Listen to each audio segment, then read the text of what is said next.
뒤돌아보니까 제가 3월 마지막 주, 3월 29일 날 바로 종료주일이더라고요. 그때 이 자리에 섰었는데, 오늘 8월의 첫째 주, 며칠 전 우리 조 목사님이 전화를 주셨어요. 그래서, 지금 목사님도 말씀하셨지만, 제가, 나나이모, 이 카나다 제일 서쪽 나나이모 섬에 있는 몇 개의 원주민 교회와,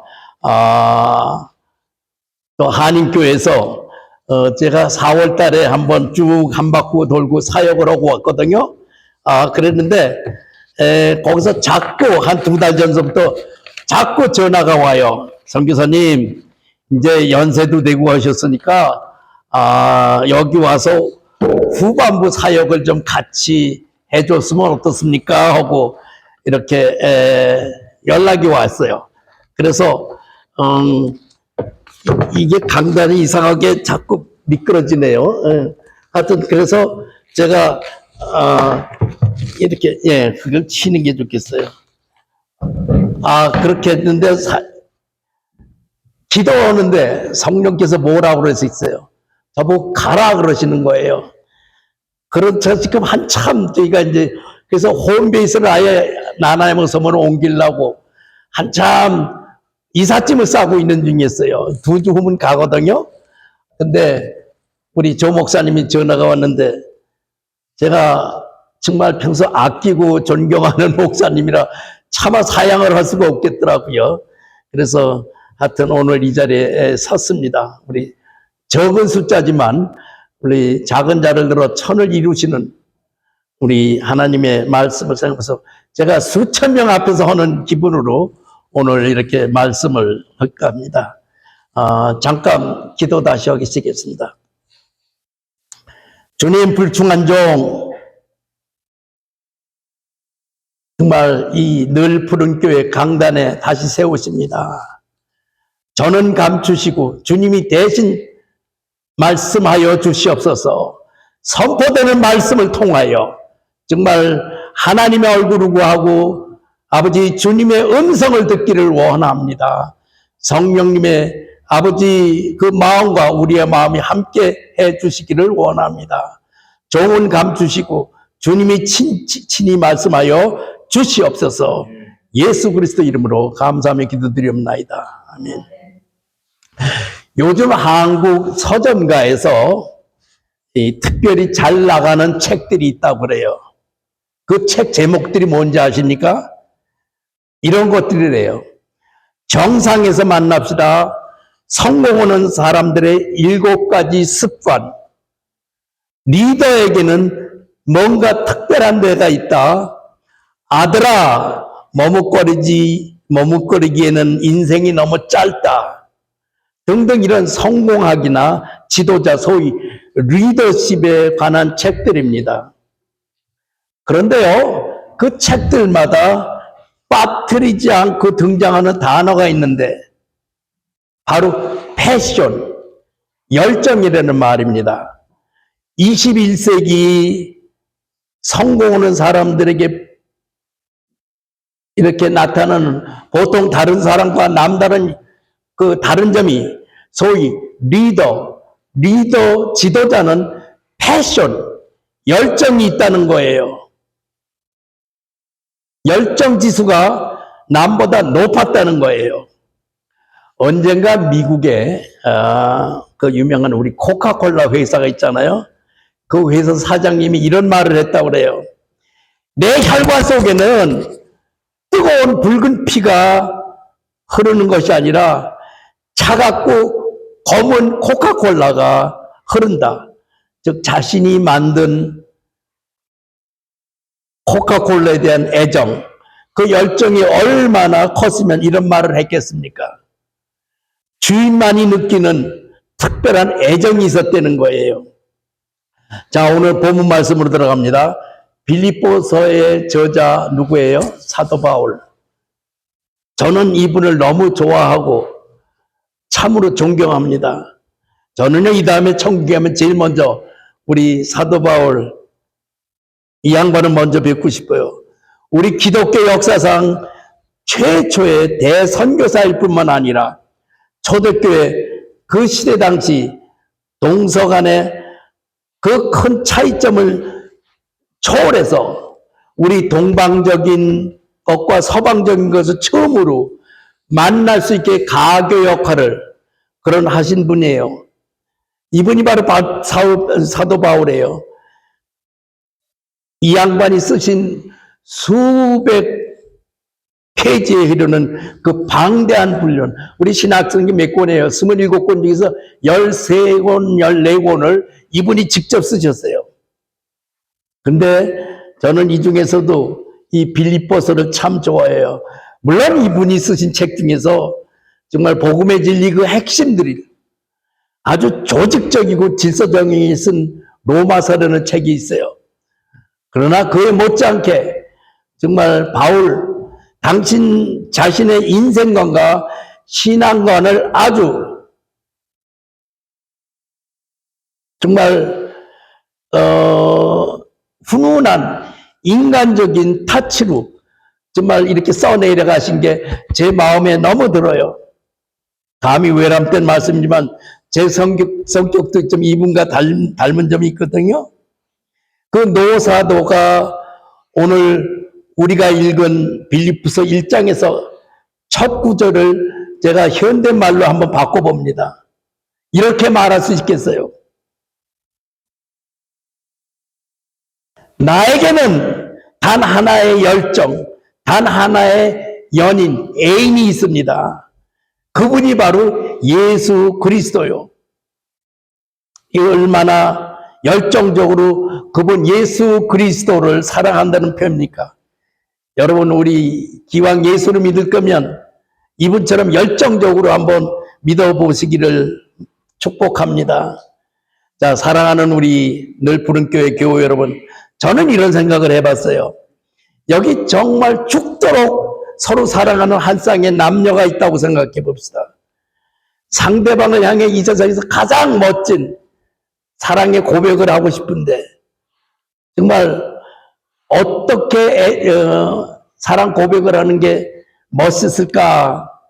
전 이미 세상 80을 훌쩍 넘어버렸지만 이젠 다시 결혼 신청 프로포즈 할 수 있는 젊은 나이가 아니니까.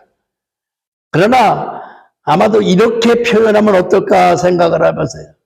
자, 여기 두 남자분이 계신데 한번 목사님 빼고 다 우리 아드님 결혼했나? 아직 안 했죠? 총각이죠? 예. 자, 잘 들으세요. 이런 고백을 하면 어때요? 당신은 나의 사는 이유요. 당신은 나의 죽는 이유입니다.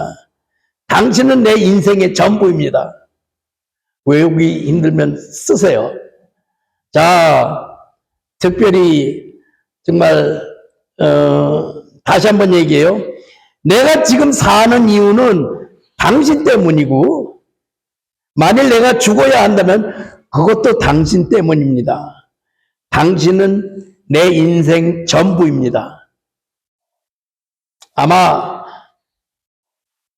누가 이러한 사랑의 고백을 해온다면 아마 우리 총각은 하여튼 모르긴 몰라도 상대가 누구진 간에 몸을 부르르 떨면서 아주 전율을 느낄 정도로 감격할 겁니다. 정말 결혼할 사람 앞으로 이걸 한번 직접 이 표현을 해보세요. 금방 효과를 볼 거예요. 그런데 놀랍게 이 사랑의 고백이 제 머리에서 나온 게 아니고 2000년 전에 이미 2000년 전에 사도 바울께서 오늘 성경 본문에서 얘기했다는 거예요. 우리 빌립보서 1장 20절에 내게 사는 것이 그리스도니 죽는 것도 유익함이라. 여러분, 사는 것도 죽는 것도 예수 때문이라는 거예요. 오늘의 본문 20절 첫마디에 나의 간절한 기대와 소망을 따라 제가 가진 NIV 영어 성경을 보니까 정말 I eagerly expect and hope라고 그랬어요. 자신에게 유일한 갈망이 있다는 거예요. 그것이 뭐고 하니 살든지 죽든지 내 몸에서 그리스도가 존귀케 되는 것. 이것을 오늘날의 표현으로 바꿔보면 예수 그리스도의 종, servant. 요즘에는 그 말이 쑥 들어갔는데 한동안 한국 사회에서 bodyguard라는 그런 말이 유행을 했어요. 정말 예수 그리스도의 종, bodyguard, servant. bodyguard 뭐 특별 경호원. 정말 주인 몸에 밀착해서 종처럼 각종 시중을 다 들어주는 특별 경호원이라고 할까요? 실제로 오늘 빌립보서 우리 읽지는 않았지만 1장 1절에 사도 바울이 자기 자신을 소개해요. 그리스도 예수의 종, 서번트, 예수의 종 나 바울은 이렇게 자기 자신을 소개합니다.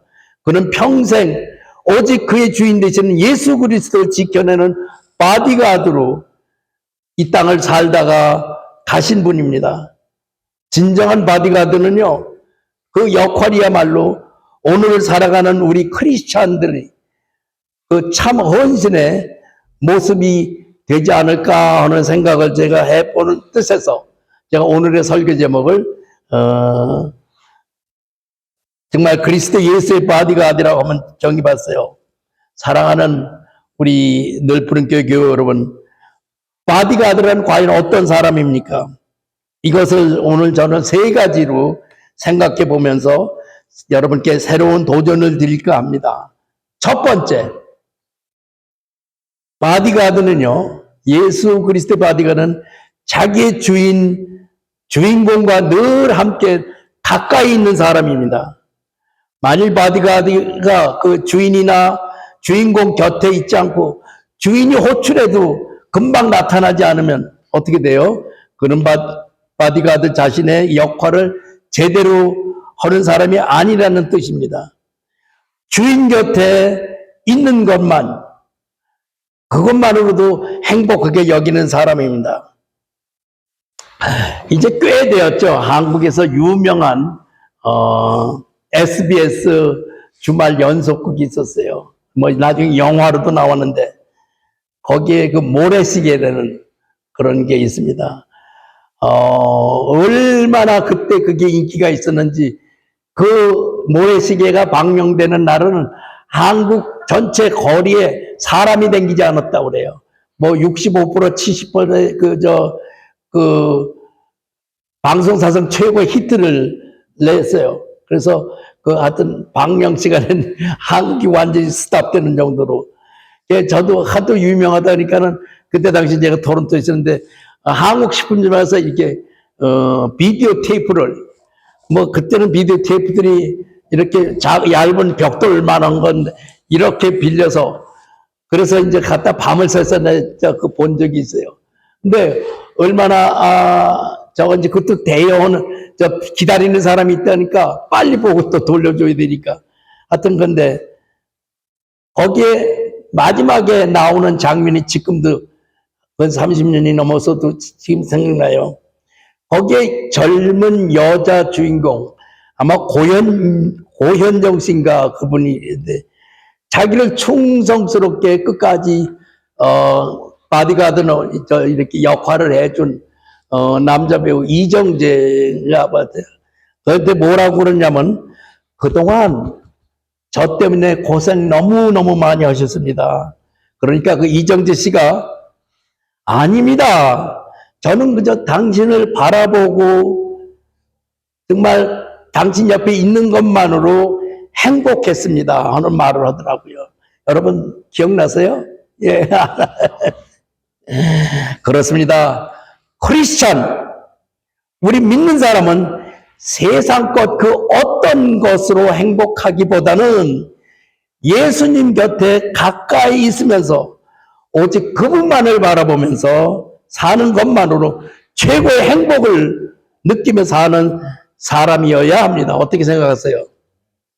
둘째로요, 바디가드는 주인이나 주인공을 대신해서 손해보고 고난당하다가 마지막 피 흘리며 죽는 사람입니다.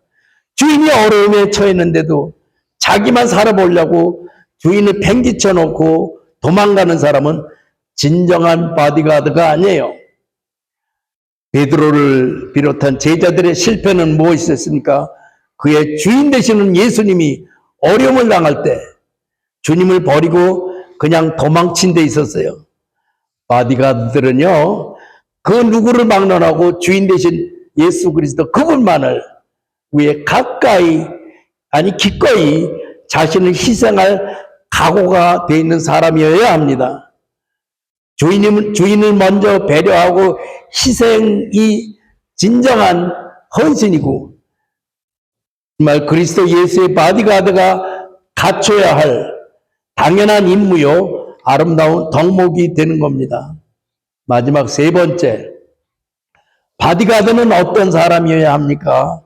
여러분, 바디가드는 언제나 주인보다 한 발 뒤에 서 있는 사람입니다. 여러분, 대통령을 수행하는 바디가드 이렇게 자세히 보신 적 있습니까? 그들은 항상 대통령보다 한 발 뒤에 왼쪽에 서 있어요. 이것은 무엇을 말합니까? 바디가드는 단지 조연일 뿐이고, 주연은 주인이나 그 주인에게 있다는 겁니다. 즉, 모든 영광은 우리의 주인 되시는 오로지 예수 그리스도 그분께만 돌려야 마땅하다는 거예요. 그렇게 하면서도요, 바디가드는 오직 자신의 당연한 일을 했을 뿐이라고, 여전히 나는 무익한 종입니다, 그 심정으로 자신을 항상 낮추고 조용히 뒤에 머물러 있는 사람이에요. 이스라엘 영도자 모세가 어땠습니까? 그가 바로 그랬어요. 또 예수의 길을 예비한 세례 요한 또한 그랬어요. 그가 한 유명한 말 있잖아요. 그는 흥해야 되겠고 나는 어떻게 쇠하야 되리라. 그런데 우리 이 시대 크리스찬들 모습은 어떻습니까? 편안한 때는 주인보다 오히려 내 자신이 먼저 앞장서서 세상 떠들썩하게 하다가도 조금 어려움을 당하면 어때요? 아이쿠 주님 하며 예수 그리스도 그분을 방패 삼아서 그 뒤에 살짝 숨는 게 오늘의 우리 모습은 아닙니까? 여러분, 정말 요즘처럼 뜨거운 여름날 목마른 사슴이 시냇물을 찾게 갈급한 것 같이 우리 또한 주님을 찾게 갈급한 심령이 돼서 오직 그리스도 예수만을 존귀케 해드리는 정말 참신한 바디가드의 삶을 살아가시는 우리 늘 부른 교회 교우님 되시기를 바로 이 노선교사 강조해 드리고 싶습니다. 20세기 미국의 유명한 문명 비평가이자 수필가인 하버드 출신 수잔 존탁이라고 하는 여류 학자가 있습니다. 그분이 말하기를 세상은 지금 종말을 향해 카운트다운에 이미 들어갔다. 성경 계시록에 나타난 징조들이 속속들이 드러나고 있다. 여러분 놀라지 마세요. 이분은 크리스찬도 아니에요. 그냥 사회학자가 성경을 학적으로 연구해서 해낸 말이에요. 여러분, 지금 우리는 앞이 잘 안 보이는 앞날의 일을 전혀 예측할 수 없는 불확실한 시대를 살아가고 있습니다. 요즘 지구촌 우리 각처에서 이루어오는 뉴스를 보세요. 전쟁과 분쟁, 경제적인 불안, 자연재해, 참 얼마나 지구온난화 그러는지. 지난주에도 우리 일본 제일 남단에 있는 구마모토 그 현에서 지진 7.1도, 정말 강진이 좀 7.1도면 엄청나거든요. 얼마나 컸으면 우리나라, 일본에서 열렸는데 우리나라 남도, 전라남도나 경상남도에도 흔들림이 있었다고 그래요. 세계 각처에서 일어나는 사건들은 어떻습니까? 물론 요즘에는 이렇게 우리가 휴대폰만 열면 거기서 지금 당장 아프리카 어느 조그만 동네에서 일어나는 다 아는 시대 아니에요? 그런데 놀라운 것은 우리 하나님께서는 이러한 혼란 속에서도 멈추시지 않고 역사를 다스리고 계시다는 뜻입니다. 우리 시편 기자 시편 46편 1절에서 얘기를 하죠. 하나님은 감사하게도 우리의 피난처시요 힘이시니 환난 중에 만날 큰 도움이시라. 얼마나 우리는 행복합니까? 지진이 허리케인이 요란하지만 바다는 여전히 우리 하나님 손안에 있어요. 세상이 아무리 시끄러워도 하나님께서는 결코 시끄럽지 않게 조용히 역사를 주관하시는 분입니다. 당신의 뜻을 이루어가고 계셔요. 세상이 어떻게 돌아든 거네. 그러므로 세상의 시끄러운 소음보다 하나님의 음성에 더 귀를 기울이시기를 바랍니다. 무엇보다 삼일째 하나님, 주 여호와 하나님을 마음 다해 사랑하시는 여러분 되시기를 소망하면서 오늘 우리가 두 번째 읽은 마태복음 22장 35절 이하 말씀을 우리가 함께 생각해 보면서 오늘 말씀을 결론 지을까 합니다.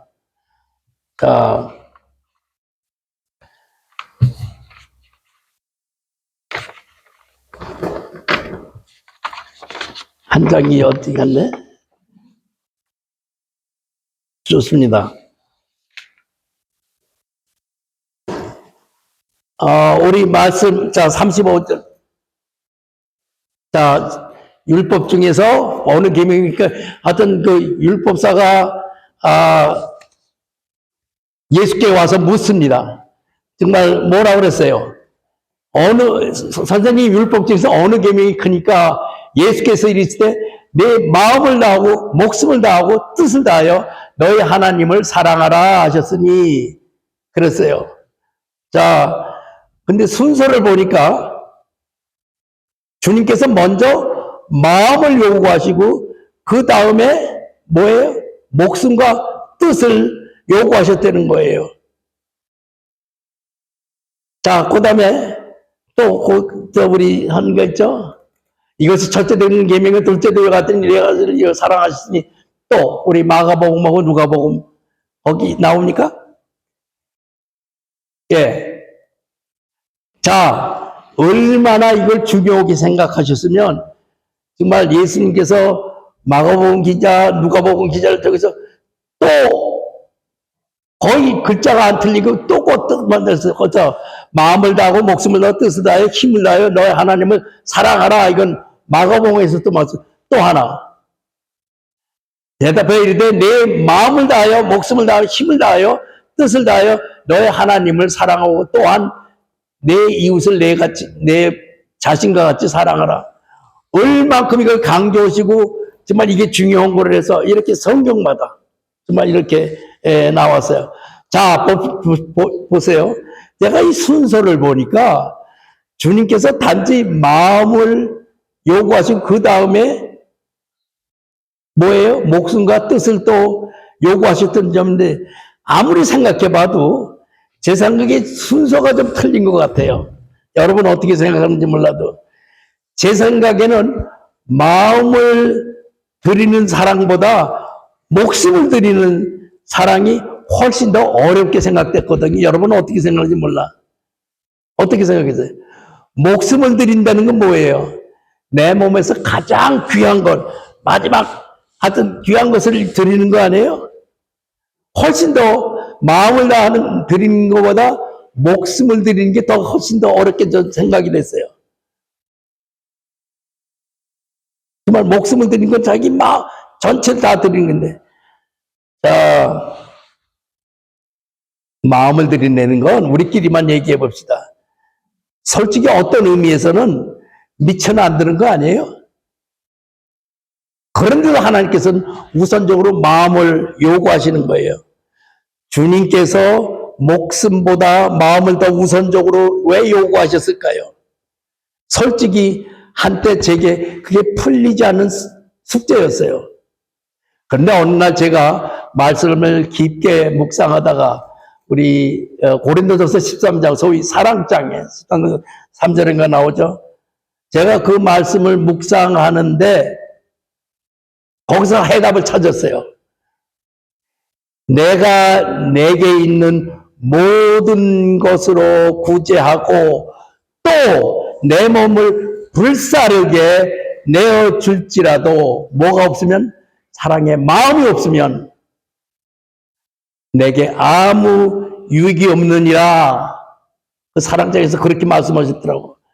즉 진정한 사랑 없이도 누군가를 위해 자기 몸을 불사르게 내어주는 게 가능하다는 거예요. 여러분도 따라오셨으면 좋겠어요. 그러면 여러분 황금, 골드이죠. 황금이 반짝반짝하지만 그렇다고 반짝거리는 게 다 금은 아니잖아요. 어떻게 생각해요?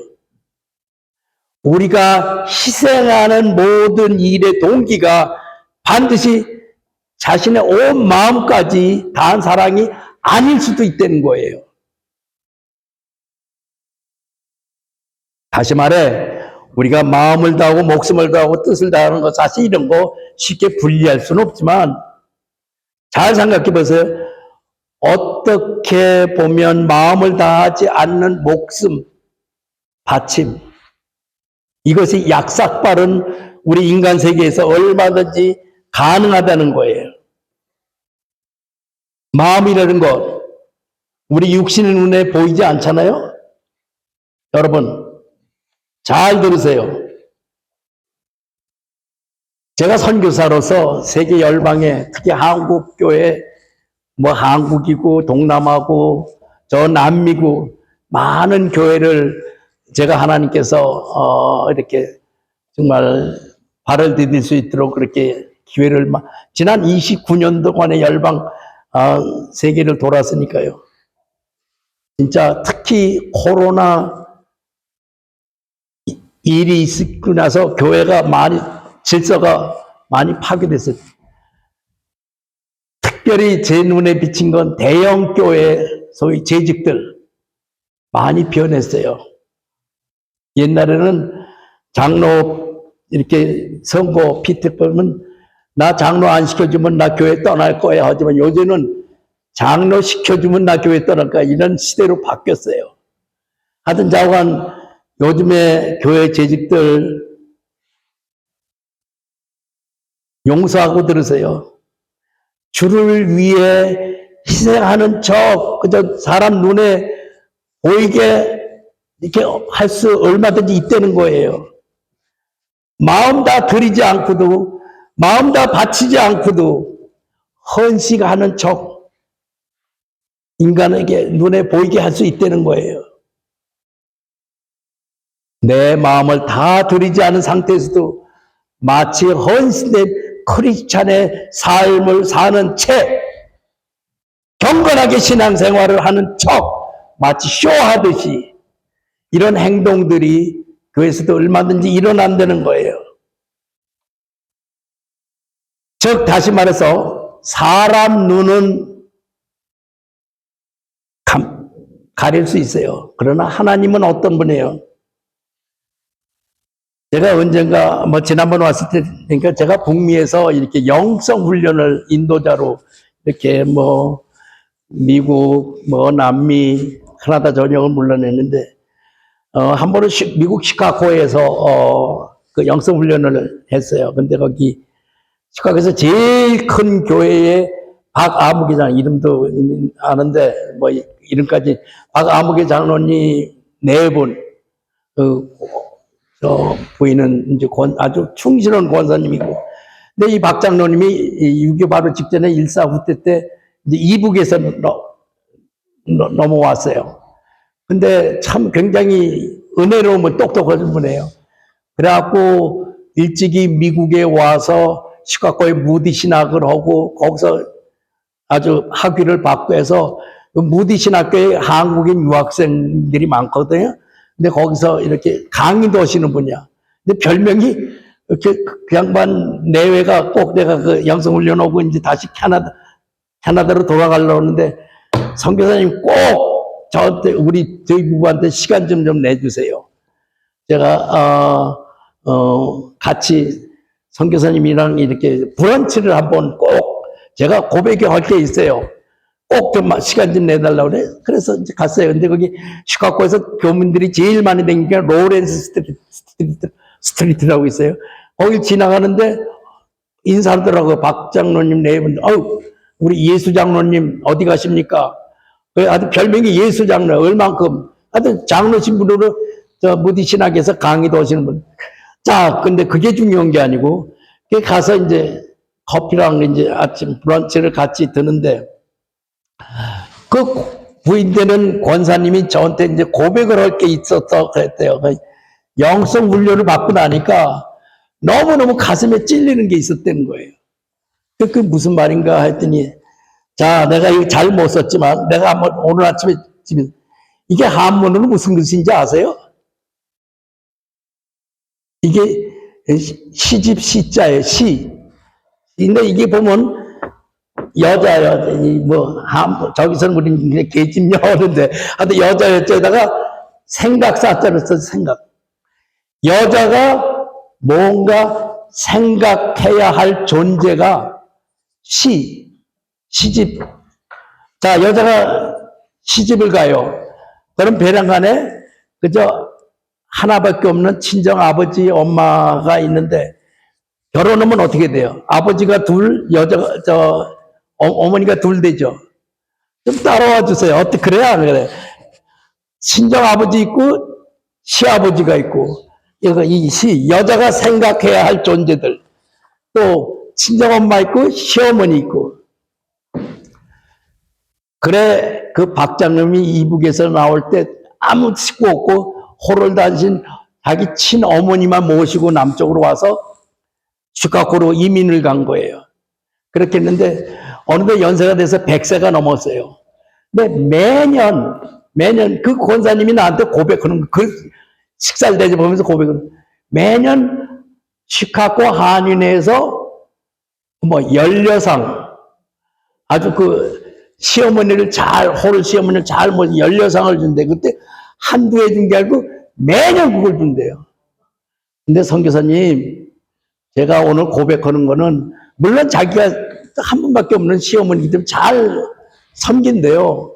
그래서 사람 눈에는 대단한 분이다, 시어머니를 저렇게 섬기는구나 했는데, 솔직히 선교사님 그리고 하나님 앞에 고백하는데, 시어머니와 자기 사이엔 얇은 얼음막이 있대요. 그게 시래요. 이런 표현을 하시더라고. 정기사님, 친정 엄마가 저희 자기 집에 이제 엄마가 방문하셨어요. 그럼 집에 점심에 찬밥이 있으면, 엄마 그냥 오늘 그냥 편하게 점심 그냥 찬밥 물에 말아서 우리 오이지 그냥 쭉쭉 찢어서 같이 그냥 점심은 때웁시다. 근데 시어머니가 있으면 찬밥이 있어도 밥을 새로 해야 된다는 거예요. 그게 여자가 다시 생각해야 하는 존재가 시래. 어떻게, 권사님, 그 말 이해가 돼요? 예. 아, 그게 그렇구나.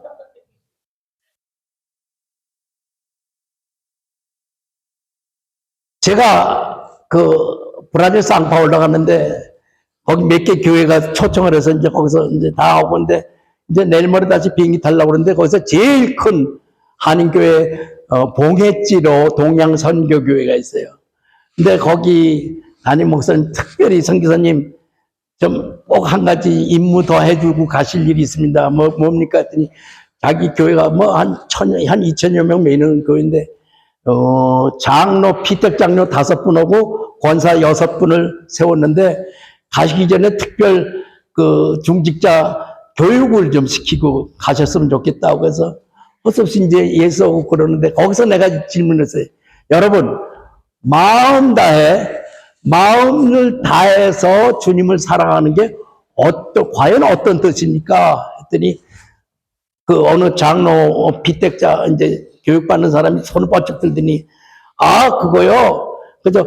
하나님만을 절대 우선순위로 사랑한다 하는 의미가 아닙니까? 물론 맞는 말이에요.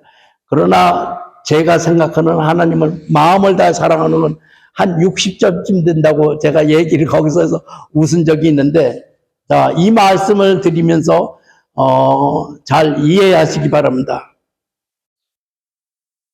제가 전 대학교 때 이제 그 ROTC라는 걸 해서 군대 포병장교 생활을 직접 했거든요. 3년 했는데 한 2년은 전방 금강산을 관측하는 그 포병장교 생활을, 마지막 1년은 군단 포사령관 전속부관 생활을 했어요. 그래서 별자리들의 세계를 잘 알아요. 전속부관이 뭔지 알죠? 장군의 비서예요, 쉽게 얘기하면. 군대 비서. 근데 제가 아는 장님이 스리스타가 있어요. 여자분들은 이 별자리의 그 군대 생활한 사람은 알아요. 얼마나 무서운 존재인지. 근데 그래서 이 양반이 저 장로님이에요. 별이 3개인데 장로님이야. 얼마나 귀해요.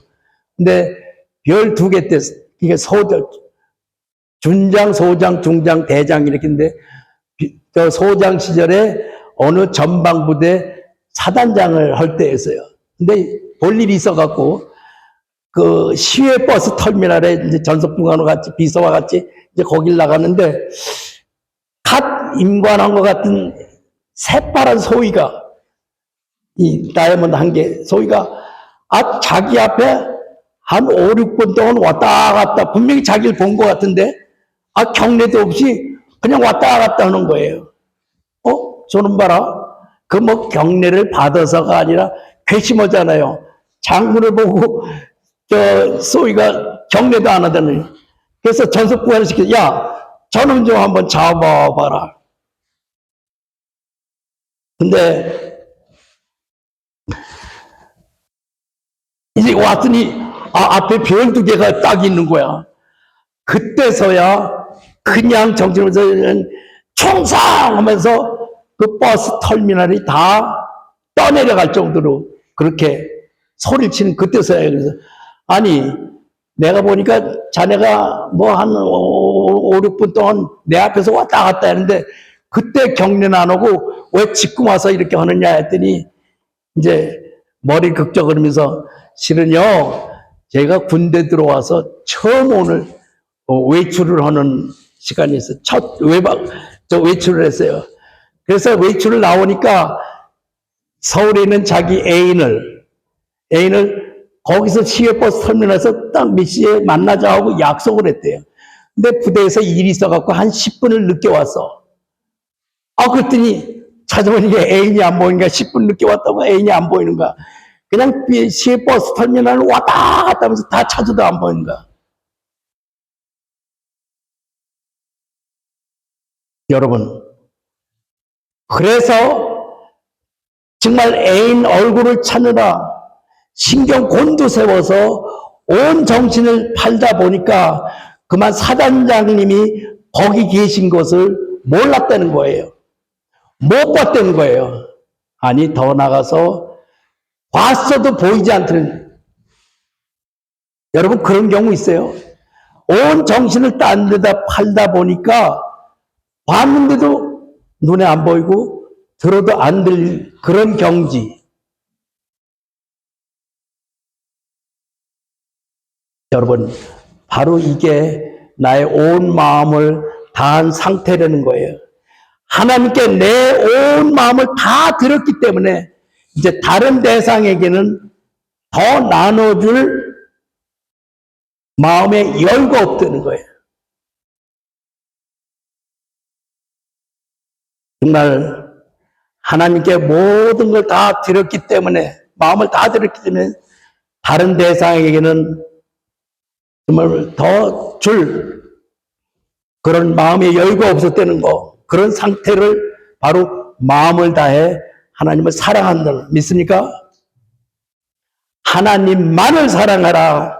아니 그럼 선교사님, 그럼 이제 내 아내도 내 남편도 사랑하지 말라는 말입니까? 교회 목사님도 사랑하지 말라는 말입니까? 아닙니다. 마음을 다하여 하나님을 사랑하시면 자연히 아내를 사랑하고 남편을 사랑하는 것, 교회를 더 사랑하는 것, 성도와 지체를 더 섬기고 사랑하는 것, 맡은 일에 더 충실하는, 자동적으로 그런 일을 더 잘하게 돼 있다는 거예요. 죄송해요. 제가 말하다 보니까 마치 재직 수련회 하는 것 같은 그런 기분이 들지 모르는데, 어떻게든지 제 이 노종의 마음은 정말 주님 나라 이르기 전에 충성된 교회의 사명자로, 직분자로, 재직으로 하여튼 내 마음을 다해 하나님을 사랑하는 그런 저와 여러분이 됐으면 하는 욕심에서 제가 말씀드린 겁니다. 사랑하는 우리 캘거리, 우리 늘 푸른 교회 교우 여러분, 우리 잠시 눈을 감고 한번 묵상하는 시간을 갖겠습니다. 눈을 감고 원하시는 분은 자기 양손을 자기 가슴에 대고 한번 우리 묵상하는 일 같이 했으면 좋겠습니다. 사랑하는 우리 늘 푸른 교회 성도 여러분, 우리는 하나님을 사랑한다 하는 말을 너무나 익숙하게 말합니다. 그러나 오늘 주님께서는 내 마음을 다하여 사랑하려는 하나의 권면만이 아니라 내 전부를 드리라는 명령이심을 알았습니다. 마음을 다한다는 것은 조금도 남겨두지 않는 사랑을 말함을 배웠습니다. 주님, 지금까지 하나님보다 내가 앞세우던 세상 염려와 근심들, 하나님보다 더 붙들고 있던 이 세상 내 욕심, 하나님보다 더 의지하던 이 세상 사람들, 그 상황들을 하나님 앞에 온전히 내려놓기를 원합니다. 하나님께서는 우리의 능력을, 그 열심을 보시기보단 먼저 내 속마음을 먼저 보신다는 사실을 알았습니다. 오늘 말씀 앞에서 지금 우리의 마음이 과연 어디를 향하고 있는지, 나는 지금 무엇을 가장 사랑하고 있는지, 무엇을 가장 의지하고 있는지 조용히 주님 앞에 내려놓기를 원합니다. 주님, 이제는 확실히 알았습니다. 주님께서 내 마음을 다해 주 너의 하나님을 사랑하시는 말씀은 우리에게 부담을 주시려는 명령이 아니라 우리의 삶을 다시 회복시키시려는 주님의 사랑의 계획임을 알았습니다.